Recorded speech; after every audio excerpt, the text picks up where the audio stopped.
Hello and welcome to Polystitch English channel. Here I show DIYs on how to create wonderful household items from fabric scraps. I like keeping my ideas in secret, so you'll have time to guess what I'm sewing. Let's begin.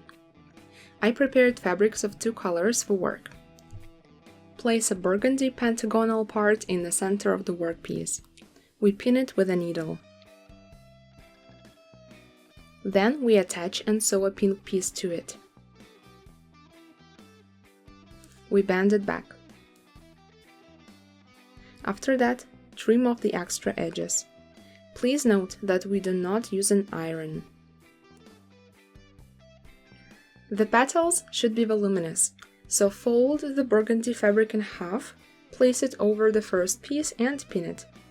After that, we take the pink fabric, put it on, pin it and lay a line.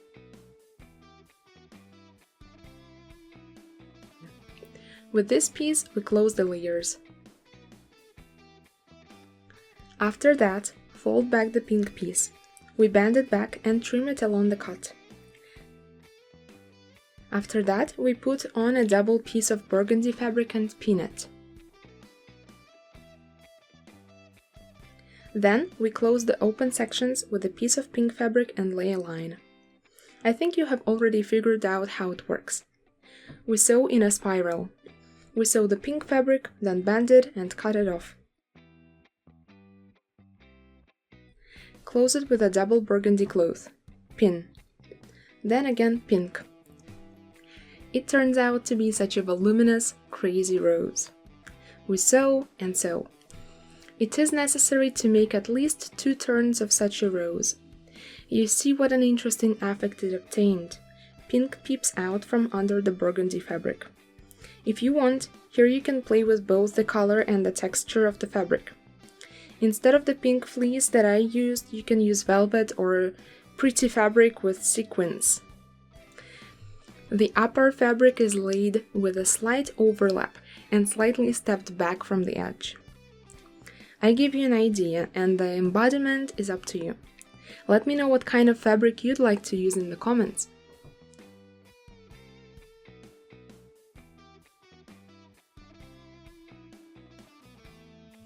And to complete the work, close the remaining edges. I decided to do that with pieces of curtain fabric. I have some green patches left. By the way, these green leaves can be folded for extra volume.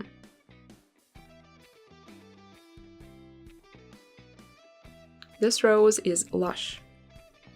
I sewed several blanks like that, and initially I wanted to use them to sew a bed cover. But then I changed my mind because that would turn out very heavy, so I set these roses aside. The size of the piece is 32 by 32 centimeters. You might remember the furniture fabric samples from one of the previous videos. The colors are very nicely chosen. But the pieces are not very big, just 25 centimeters wide, and each sample has traces of glue. And I tried to remove them before, but then I realized that it is better not to use those places at all. From the entire palette of patches, I chose a brown-beige range. I drew a 45 by 45 centimeters square right on my desk. Don't worry, the marker is easily removable. I place the rose in the center and fill in the rest with the furniture fabric. We make a preliminary layout. We cover the corners with pieces of furniture fabric in 2 colors. It turned out very well. All our fabrics and blanks are very dense and thick. You might guess that the seams will get rough if we make a simple connection.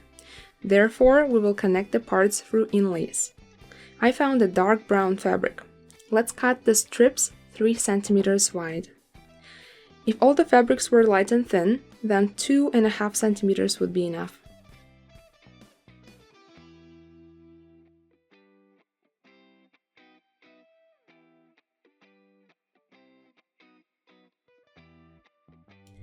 Check how well your sewing machine works with these fabrics, then pin the inlay to the large detail and sew it.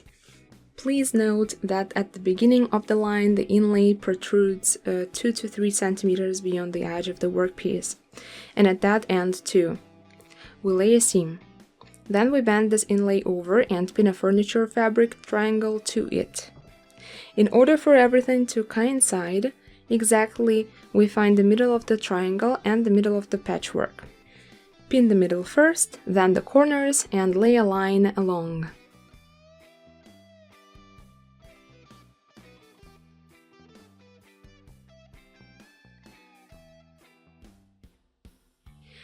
After that, we cut the protruding end of the inlay and continue attaching all the pieces in such a technique. I prepared all the 4 corners. Then I ironed the entire workpiece through a damp cloth. That is because furniture fabric is mostly synthetic, it can melt under the iron. Check and trim the edges.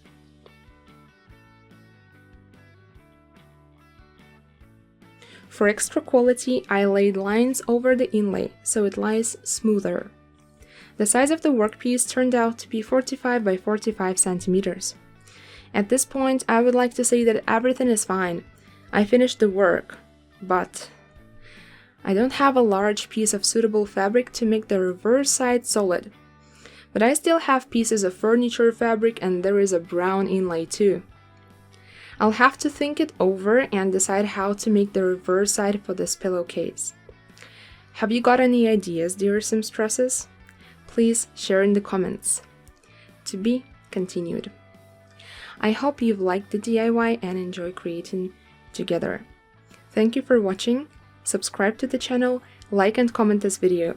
See you in the next episode.